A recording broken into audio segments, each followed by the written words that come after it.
একটা জঙ্গল, নিঃশব্দ, নিস্তব্ধ, যেন কেউ নিঃশব্দে ডাকছে। জাপানের এই জঙ্গলে গেলে অনেকেই আর ফিরে আসেন না। এই জঙ্গলের নাম আওকিগাহারা, আর মানুষ এটাকে বলে দ্য সুইসাইড ফরেস্ট। জাপানের ফুজি পাহাড়ের পাদদেশে এই জঙ্গল অবস্থিত। ঘন গাছ, সূর্যের আলো ঢোকে না, পাখির ডাক নেই, শব্দও নেই, শুধু ভয়। এই জঙ্গল বিখ্যাত একটা কারণে, এটা পৃথিবীর দ্বিতীয় সর্বোচ্চ আত্মহত্যার স্থান। প্রতি বছর অসংখ্য মানুষ এখানে আসে নিজের জীবনের ইতি টানতে।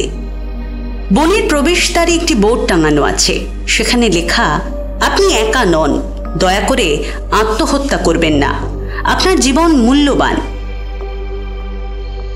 লোকেরা বলে এই বনের ভেতরে নাকি অশরীরীরা ঘোরে, তারা মানুষকে টানে মৃত্যুর দিকে।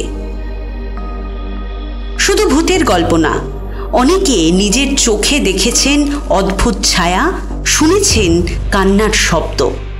কিন্তু বিজ্ঞানীরা বলেন এটা ভূতের গল্প না, বরং সমাজের চাপ, একাকিত্ব আর অবহেলার ফল। জাপানের কর্মজীবন, মানসিক অবসাদ আর পারিবারিক বিচ্ছিন্নতা মানুষকে ঠেলে দেয় এই পথের দিকে।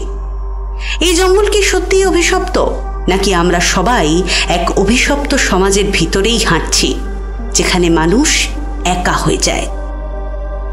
আপনার এই বিষয়ে কি মতামত আমাদের কমেন্টে জানাতে ভুলবেন না।